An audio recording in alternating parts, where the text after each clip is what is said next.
Hey guys, here I am with a quick review or another short video of the QuickShifter. Uh, what you see on the screen is the physical board of last week's or last video's design. It's not last week's, it's been I think 2 weeks since my last video. This is the physical representation of that of that layout. So I have the physical board. I have a couple of them actually, not just one. Um, and it's ready to start mounting components. Right now it just has the major components on top. They're not really mounted, they're just there to make it look pretty. But that's the actual board itself.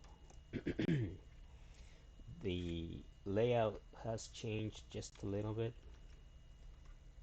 but only in the traces going different routes and having ground planes on top and vias to connect those ground planes from the bottom to the top. So this is going to be a very short video. I just want to explain a little bit, just very high level overview of the process of doing this board to make it this right by hand. It's this do-it-yourself uh, process for prototyping. Obviously, once you have something like this that it works, you're not gonna make any changes. Then you can send it out to get manufactured by a professional company. But for one-offs, being able to do something like this is nice. It looks pretty, it looks nice, uh, and it should work really, really well. So the process is first, obviously, you gotta be able to drill holes. They have to be precise, not just drill holes, but they have to be really precise. They have to be smooth on the inside. So if you look at the holes, especially these big ones here, you can see that they're plated inside, right? There is copper inside the holes, so I don't have to run any wires for prototyping, which is one of the biggest issues when you're prototyping by hand, that how you connect the bottom and the top, or if you have multiple layers, how you connect them. Well, you do through-hole plating, or just plating the holes inside. And the process to do that, obviously the first one is to be able to drill holes that are really, really smooth on the inside. Then you have to do a number of steps to be able to play. One is the first step is just putting in a solution of stannous chloride, which is this chemical here, and it's just this chemical, water, and hydrochloric acid to keep it at pH 1.25.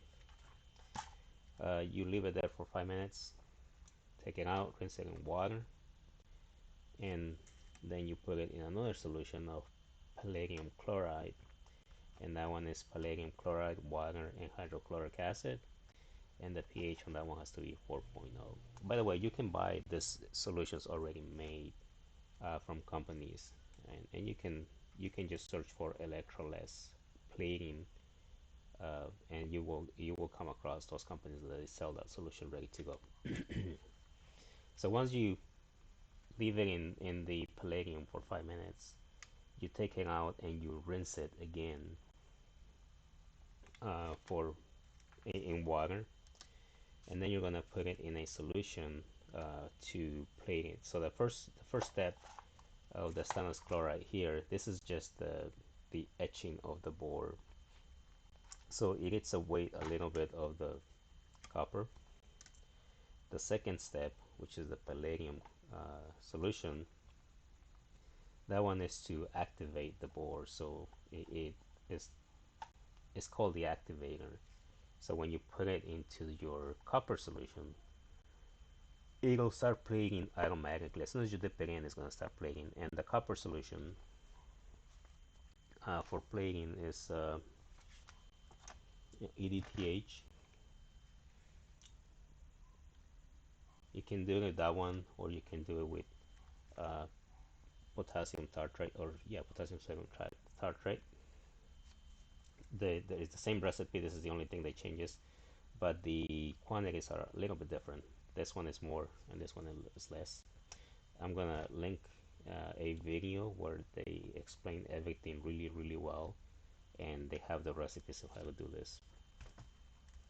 So once you plate it for about 30 minutes.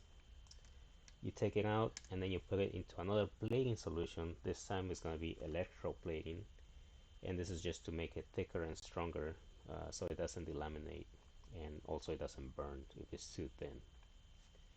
And once you have that, you put foil resist on your board, which is will be all copper, like this one here, right? You print your layout in transparent film. Make sure you have double on top of each other. You want to make sure that none of the UV light goes through it on the dark parts of the print. You let's reverse. You lay it over, expose it to UV light for 5 minutes on both sides, 5 minutes each, and you'll get something like this. Then you put in a solution of soda ash and water. That's like a teaspoon of soda ash for a quarter of a cup of water, and you dip it in for 5 seconds, not minutes, 5 seconds, and you rinse it in water, and then 5 seconds again, rinse it in water. Do that 5 times, and it will remove all the foil resist that has not been exposed to UV light, and then you can take it out. Throw it in acid. The solution is 2 parts hydro. I'm sorry, 2 parts peroxide and 1 part uh, muriatic acid. So if you put half a cup of peroxide, then it's a quarter of a cup of acid. Leave it there for about 10 minutes, 15 minutes. Shake it every once in a while, and then you end up with something that looks like this. If you want to add foil resist on top of it to make it look like this, then go for it. That's just an additional step. If you're just prototyping, you really don't have to do this because I don't know if you're gonna have any mistakes or not. So that's just extra time you're gonna put into it. And once you have that, then you're ready to mount your controls or your components, which is where I'm at right now. um, and that's gonna be on the next video. I should have all the components mounted and ready to start writing some code to test some coils to see if it works. And once we test the coil sensors and everything that goes with it, we'll put it on the motorcycle. But that's just uh, the update of where I'm at. I just did the board. Like I said, I did a couple, but I was trying to get the process down of removing the foil resist because I was having difficulty getting a consistent finish, something that was reliable. And I didn't realize that I didn't have to have it for 30 minutes in the soda ash solution. It's not even 5 minutes. It's no more than 1 minute. But you have to dip it in 5 seconds and rinse it. Do that 4 or 5 times, and you will get it off completely, as opposed to just leaving it in there and shaking it for you know for who knows how long. If you leave it too long, then the rest of the foil resist is gonna become weaker, and it starts lifting off. And obviously, when you put in acid, that's not gonna work out at all. So that's pretty much all I have. Again, the chemicals is potassium sodium tartrate, stannous chloride, EDPH, and I'm just showing you the chemicals. That's not the recipe. I'm gonna link a video on the description that you guys can go watch, and the guy has a good explanation of how to do this stuff.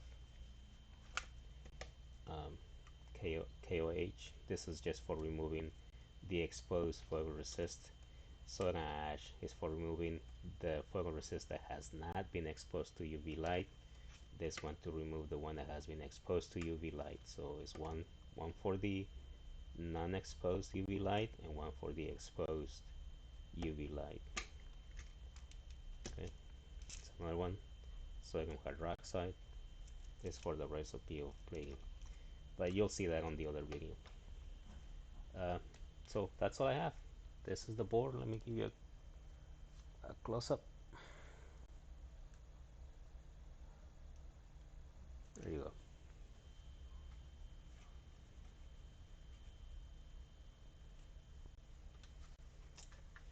So enjoy.